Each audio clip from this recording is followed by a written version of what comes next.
깜짝 놀라는 여자 차영입니다. 2025학년도 평가원이 출제하는 9월 모의평가 해설 강좌의 총평 물리학 1 시간인데요. 자, 일단 전체적인 느낌을 보면 6월 모평보다는 쉬웠습니다. 자, 그리고 선생님의 느낌뿐만이 아니고 또 수험생인 여러분들의 의견도 쉬웠다라고 이야기를 하더라고요. 자, 일단 그 이유 중에 하나는 우리 6월 모평은 아직 수능에 대한 준비가 온전하지 않은 상태에서 시험을 치렀고 9월은 그래도 6월 모평 이후에 시간이 흘렀고 이제 우리가 수능 유형에 어느 정도 익숙해져 있기 때문인 것 같아요.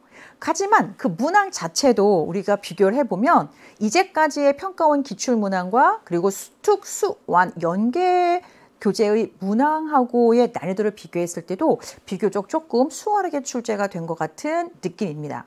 자, 그러면 11월 수능은 어떻게 될 거냐? 9월 모평 쉬웠으니까 11월 수능도 쉬울 거냐라고 하면 이제까지의 추세를 보면 6월 모평에서는 아직 평가원도 여러분들의 어떤 수준을 모르니까 일단 조금 어렵게 문제를 출제하고 그리고 9월 모평에서는 좀 쉬웠다가 그리고 11월 수능에서는 6월과 9월의 여러분들의 성적을 가지고 이 적정한 난이도로 출제가 되는 것 같아요. 그래서 11월 수능은 9월 여러분들이 오늘 치른 모평보다는 조금은 난이도가 더 어렵지 않을까라는 생각이 듭니다.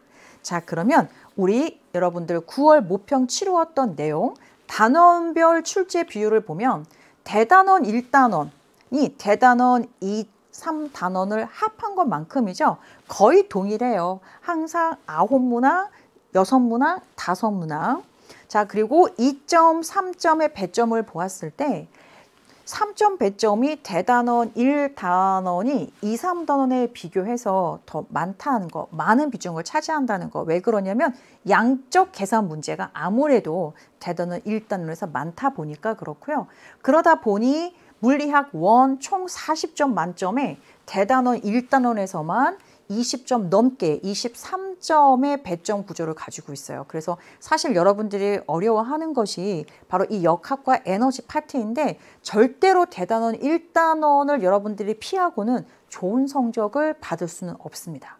그래서 이젠 여러분들이 더 이상 어디로 도망갈 데도 없어요. 피할 데도 없어. 그럼 어떻게 돼야 돼? 일단 죽기 살기로 한번 해봐야만 되겠죠. 자, 그리고 이번에는 문항 유형별 출제 비율을 보았어요. 그래서 단순 지식형 문항, 대표적으로 전자기파의 종류와 그 특성에 관련된 문항 1번 문항에 출제가 됐고 그리고 막 숫자를 넣어가지고 진짜 막 계산을 하는 문항 양적 계산형이라고 선생님이 이름 붙였고 그리고 개념이나 공식을 사용하긴 하지만 막 복잡하게 계산하는 것이 아니라 그냥 이해하는 정도 의 문항을 개념 공식 이해형이라고 선생님이 이름을 붙여 보았는데 자, 요 밑줄 표시된 것이 3점 배점 문항이거든요. 양적 계산 문제만 3점 배점으로 출제가 되는 것이 아니라는 것을 보여주고 싶었어요. 그래서 여러분들이 양적 계산이 약하다 나는 그렇다고 하더라도 충분히 개념 공식을 이해만 잘 해도 좋은 점수를 받을 수 있다는 거. 그리고 또 이제 어떤 친구들은 이제 수학적인 이 감각을 고맙게도 타고난 친구들이 있잖아요. 그런데 그런 친구들 양적 계산형 문제가 아닌 이해형 문제도 3점 배점의 문항이 많다라는 거. 그러니까 여러분들이 요런 거 계산 문제로 나올 거야. 그렇게만 생각해서 문제 풀면 안 된다는 것을 강조하고 싶습니다. 자, 대표 연계 문항을 한번 보면 지난 수능도 그랬고 또 이번에 6월, 9월 모평도 그렇고 평가원이 연계율 50%로 발표를 했지만 체감 연계율은 그 이상이 되는 것 같아요. 그래서 일단 대표 연계 문항을 보더라도 우리 9월 모평 18번이 전자기 유도에 관련된 문제였거든요. 영역 1, 2에 대해서 자, 우리 바로 이 문제가 수능 완성이었어요. 근데 사실 난이도로 치면 수능 완성에 있는 문항의 난이도가 우리가 이번에 9월 모평에서 치루었던 전자기 유도 문항보다 더 어렵습니다. 그러니까 9월 모평이 연계 교재보다 쉽게 출제가 된 거예요. 자, 그럼 11월 수능은 이 정도로 어렵게 출제될 확률이 충분히 있다는 거죠. 그래서 쉽게 출제가 됐다고 여러분들 좋아하지 마시고 11월 수능 어렵게 출제될 수 있다는 그 확률도 여러분들이 잊어버리면 안 되겠습니다. 자, 운동방정식 적용 한번 보면 선생님 개인적으로 9월 모평 20문항 중에서 학생들이 요거 조금 어려워했겠다 그래서 꼽은 문제가 바로 이 19번 문항인데 이 19번 문항 같은 경우에도 우리가 수능 완성에서 그 비슷한 문제를 다루었다는 거. 요거 선생님 여러분들께 한번 소개하고 싶었고 그리고 수능 완성에서 이 문제 말고 우리 앞에서 9월 모평 문제는 PQR이 있었죠. 수능 완성은 PQ 근데 수능 완성에 또 PQR에 해당하는 문제가 또 실려 있습니다. 그러니까 사실 어려운 문제일수록 연계 교재하고의 연계율이 높다라는 것을 꼭 기억해 주시고요. 자, 눈여겨볼 문항은 6월 모평과 9월 모평을 좀 비교를 해보고 싶은 건데 우리가 오늘 치루었던 9월 모평 같은 경우 합성 전기력 보통의 경우에는 C가 받는 전기력이 뭐 얼마이다 뭐 어느 방향이다 막 이런 것들을 텍스트로 주잖아요. 근데 텍스트로 주지 않고 그래프 형태로 줬어요. 아무래도 이 학생들이 그래프로 주어지면 조금 당황하게 되니까 바로 출제자가 그거를 노릴 수도 있는 것 같아요. 근데 그래프라고 해서 텍스트하고 다를 바가 없다라는 거 그거 보여주고 싶었고요. 자, 9월 모평에서는 합성 전기력에 관련된 정보가 그래프로 주어졌는데 우리 6월 모평에서는 바로 합성 자기장에 관련된 정보가 텍스트가 아닌 그래프로 주어졌죠. 그러니까 전기력 자기장은 언제든지 간에 텍스트로 정보를 줄 수도 있고 표로 정보를 줄 수도 있고 그래프로 정보를 줄 수도 있다. 그런데 그래프로 정보가 주어졌다고 해서 여러분들이 겁먹을 게 없다. 똑같아요. 텍스트하고.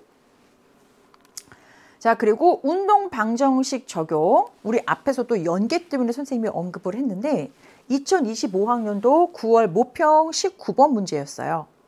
자, 6월 모평에는 이제 어떠한 문제가 출제가 됐느냐. 9월 모평은 수평면에서 운동하고 실이 하나 끊어지는 거였는데 6월 모평에서는 빗면에서 운동하는 경우가 있죠. 자, 마찰이 없을 때 빗면에 물체가 놓여 있으면 빗면 아래 방향으로 작용하는 mg 사인 세타가 있다라는 거 그것도 여러분들 꼭 기억해 주시기를 바랍니다. 자, 그래서 우리 연계 교재의 대표적인 연계 문항 그리고 6월과 9월에서 같은 개념에 대한 서로 다른 형태의 문제 유형 한번 찾아보았고요.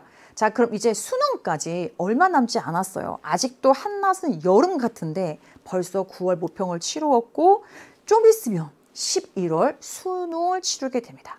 자, 그럼 선생님이 사람의 성적을 상중하로 나누는 거는 조금 잔인하다고 생각이 들지만 또 다른 말로 표현하기보단 이 상중하가 또 가장 우리가 쉽게 받아들일 수가 있으니까 본인이 하위권이라고 생각하는 친구들은 이제 마음이 조급하니까 얼마 남지 않았잖아요. 그래서 이것저것 문제들을 막 풀 수가 있어요. 소용 하나도 없습니다.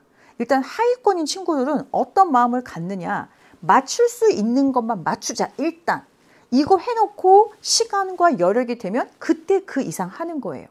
그럼 맞출 수 있는 것을 맞추려면 어디에 치중을 해야 돼?